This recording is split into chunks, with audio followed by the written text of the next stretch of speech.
জুবিন গাৰ্গৰ সপোনৰ ছবি ৰৈ ৰৈ বিনালে ট্ৰেইলৰ মুকলি হ'ল আৰু ট্ৰেইলৰ মুকলি হোৱাৰ পাছতেই গাৰ নোম শিয়ৰি উঠিছে কেইটামান দৃশ্যাংশ চাই। কি আচৰিত কথা এয়া, কি আচৰিত কথা যে ছবিখনৰ শেষৰ শ্বুটিং হৈছিল সাগৰৰ পাৰত, সেয়াও সাগৰৰ পাৰত জুবিন গাৰ্গৰ মুমূৰ্ষ অৱস্থা দেখা গৈছিল ট্ৰেইলাৰৰ একেবাৰে শেষত।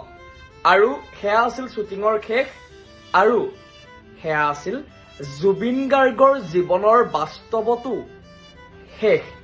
কি অদ্ভুত আচৰিত কাকতলীয় সংযোগ এয়া। এখন ছবিৰ জৰিয়তে জুবিন গাৰ্গে নিজৰ জীৱনৰ সকলো কথা কৈ গল নেকি, ভাবিবলৈ বাধ্য হৈ পৰিছো। ছবিখনত যিকেইটা সংলাপ এই মুহূৰ্তত ট্ৰেইলাৰত আমি শুনিবলৈ পাৰো, সেই সংলাপেও কিন্তু জুবিন গাৰ্গে বাৰ্তা দিছে।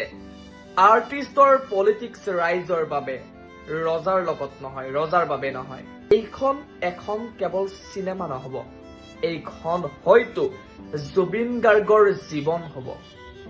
আৰু এটা কথা স্পষ্ট, এটা কথা 100% নিশ্চিত আৰু অনুৰোধো জনাম, এইখন চিনেমা চাব লাগে, অসমীয়া চিনেমা সকলোৱে চাব লাগে, কিন্তু তথাপিও চিনেমাৰ বাবে কাৰোবাৰ জীৱন যোৱাটো নিবিচাৰো। আৰু এইখন চিনেমা চাই যে বহু নহবলগীয়া ঘটনা হব পাৰে তাৰ কোনো মানে নাই। গতিকে যদি কাৰোবাৰ হাৰ্টৰ বেমাৰ আছে, মানসিকভাৱে অত্যন্ত দুৰ্বল, তেওঁলোকে হয়তো চিনেমাখনৰ পৰা আঁতৰত থকাটোৱেই ভাল হ'ব, অন্ততঃ প্ৰথম অৱস্থাত।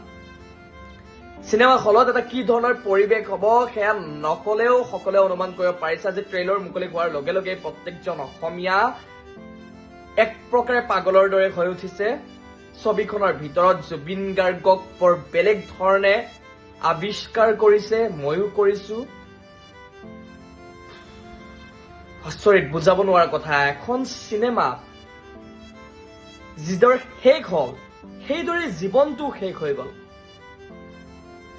হয়তো ভগৱানৰ অৱতাৰী পুৰুষে এই ধৰণৰ কিছু চমৎকাৰ দেখুৱাই যাব পাৰে, অন্যথাটো মই নাজানো আৰু কি।